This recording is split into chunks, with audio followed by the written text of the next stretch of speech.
Hey YouTube, welcome back out to my YouTube channel, Wisdom Speaks.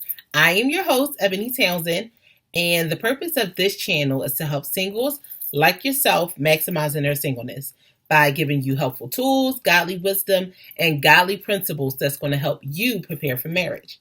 Before we get started, I would love to invite every single woman out that watches this video to my women's group on Facebook called Happily Ever Before, where we help you maximize and do singleness God's way by giving you uplifting quotes, encouraging each other just through commenting and engaging. It is an amazing women's group that you definitely want to join. So Happily Ever Before on Facebook. I will put the information in the description box below.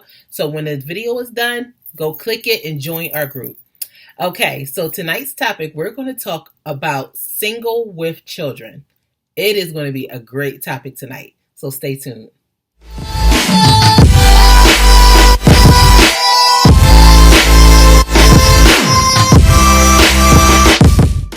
All right, y'all. So I have a great topic tonight. Single with children. This is a topic that is not discussed. I mean, I don't think I ever heard this really discussed about how do you, when you have children and you're single, how does that look? What does how do I handle that? How do I handle being a single mother or being a single father and having children? How do you navigate that? So that's why I'm here today, because there's so many people out there that literally really do not know how to be the best parent as a single. They struggle with how to have a child and still think they're worthy. So that's what we're going to talk about today. First thing I want to talk about is you do not have to settle because you have children. Children are blessings. Children, no matter if they're in marriage with or out of marriage, they are blessings from God. They all are blessings from God, and they add value to our life. They add worth to our life, whether it's in marriage or it's out of marriage. They add value to our life. Children are beautiful blessings, and you don't have to settle for less because you feel as though you have a child or children, and you feel as though because I have a child or this amount of children, I have to settle for less because nobody gonna want me if I got multiple children or just a child, period. That's a lie. That's not true. That's not true. And I want to really bring that point home because I hear so many women settle and say, I'm just going to stay with him because he helped out with my kids sometimes. Or I'm going to just stay with him because ain't nobody going to want me if I got, 3, 4 kids. And, that all boils down to how you view yourself and your worth and your value and how you see yourself. And how you see yourself is how you want to see your children. And you see your children as a hindrance instead of as a blessing and as an addition and a beautiful addition and value to your life. Also, another thing about settling for less is when you settle for less, you put your children in a predicament and in an unsafe environment because you with someone who genuinely don't really value you, nor will they value your child. You put them in dangerous situations by settling because you want somebody in your bed. You want a pair of legs and a pair of thighs to hug up on when you done having sex with. That's what you want, but that is dangerous for your child to see. And you got men and women around your children that is abusing children, that is raping children, molesting children, like hurting children because they don't want the child. They just want access to the mom, and the mom is being broken, or the parent, or the man as well, is so broken that they can't see that they putting their children in a dangerous situation. So you do not have to settle. Settling is never an option. God is a restorer of restorers. He can restore you to your original self if you give yourself to him. So never settle. Okay, y'all. So point number 2 is to stop having sex and producing children while you are single. Take this time not to be busting it open and having sex and producing children and having multiple babies. So by the time you look up, you got 5 children, and then you sitting there like, Lord, send me a man. Lord, send me this man that's gonna help me take care of my 5 kids. When God told you at baby number 1 to keep them legs closed. We have to take accountability for our actions. Can God send you a man that's going to love all your kids? Absolutely. Absolutely. He will. But we have to get to a point where we got to say, okay, this is becoming too much. If I have another child, I need to figure some things out. Because I know I had to do that when I got pregnant with my daughter. I was like, okay, if I can't have no more kids after this. I don't want no more children out of wedlock. I did not, even before I had my daughter, when it was just me and my son. I was like, I don't want. When I have another baby, I said it's going to be in a marriage. It's going to be in a marriage. I don't want another baby out of wedlock. I said it's just too much.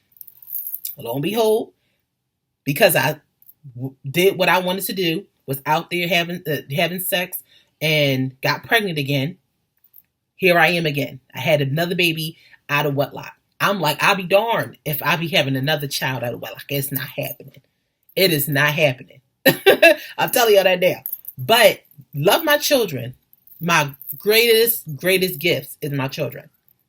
But because of my decisions and because I allowed my brokenness and my insecurities and my wants and my needs to fuel me instead of submitting myself to God and working through those moments with God, now I have 2 children out of wedlock, and I'm a single mother doing everything on my own, and they lack because of that. So the decisions I made while in those broken moments, now they lack because of that. And then, I know God is going to send me an amazing man who was going to love my children. But God had to check me after my daughter. He was like, because after my daughter, I was still sleeping with their dad. I'm just going to be honest with y'all. I was still sleeping with their dad. And God said, sis, daughter, you get knocked up again, it's going to be a big problem. Okay? So you better get it together. You better get it together, because this ain't your husband. You already know that. They ain't your husband. So you keep saying these prayers and asking me for Lord, I want a man that's going to help me and da da da da da. But then you sitting here still sleeping with this man, possibly about to make another baby.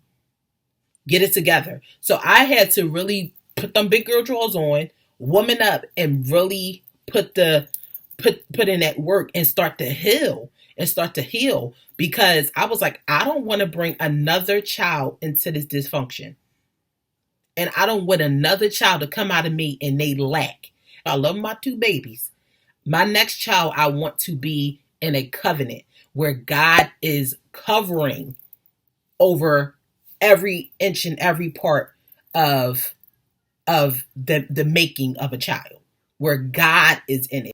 So the point that I'm trying to make is that stop having sex because your children will lack, because you decided to go and do what you wanted to do, got pregnant, and now you bringing a child into this world where if you would have just did it, submitted yourself to God, you could have just waited until marriage and your whole entire process would have been blessed. So stop having sex and stop having children outside. Okay, y'all. So the last one I want to talk about is dating while single with children. It is tough. It is tough dating when you have children and getting to know someone when you have children.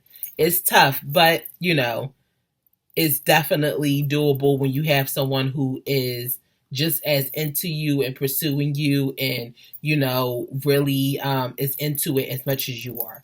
But it is tough when you trying to get to know someone, because your time is restricted a lot. You always have your children. Your children always have a need, so you're not always available.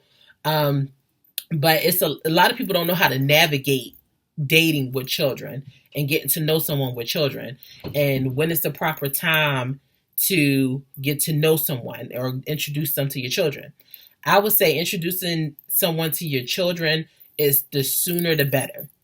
Not the first day, unless, maybe y'all in the same church or something and they already know. In different circumstances is different. But if you're trying to introduce this person to your children as a prospect, then you want to, when you get to that point where you like, I'm interested in him. Let me see, or I'm interested in her. Let me see how they are around my children before I get too invested. Then I think when you get to that point, you introduce your children to them in a kid-friendly way, where if it doesn't work out, your children just had a day at the park.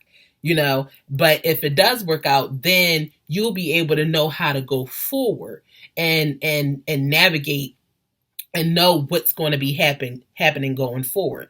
So definitely the sooner the better. Use wisdom and pray and speak to God and ask God as to how do he want you to move when it comes to that meetup, and make sure that it's kid friendly. Don't do anything grand and big and, make it bigger than what it is, but just allow, something like an interaction to happen where it's natural, it's organic, and it's in a place where your children can just be them and not have to feel like they have to be restricted because now they got to sit across the table from a man that they don't know, that trying to be with their mama, or they trying to be, or a woman trying to be with their dad.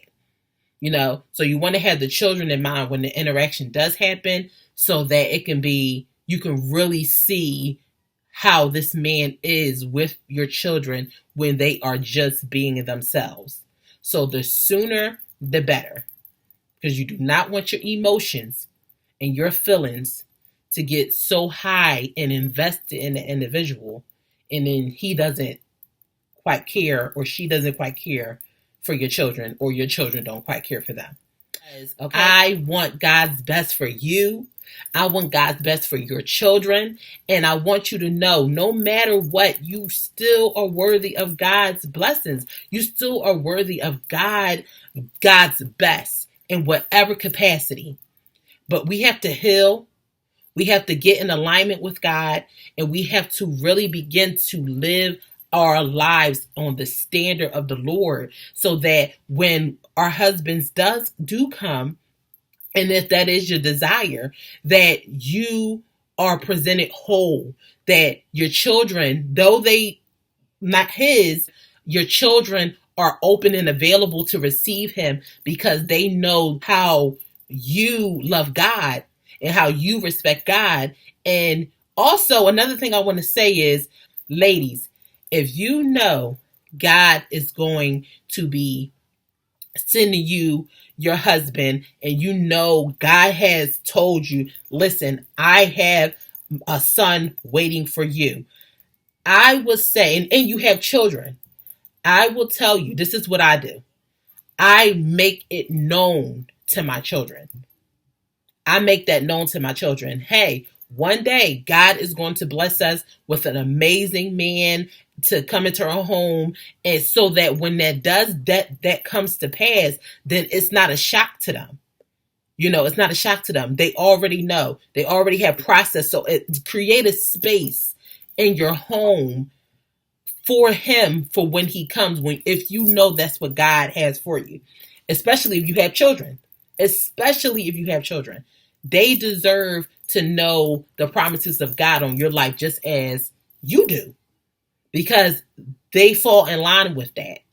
So I pray that this bless you. Remember to like, subscribe to my channel, and hit the bell at the top, and comment below.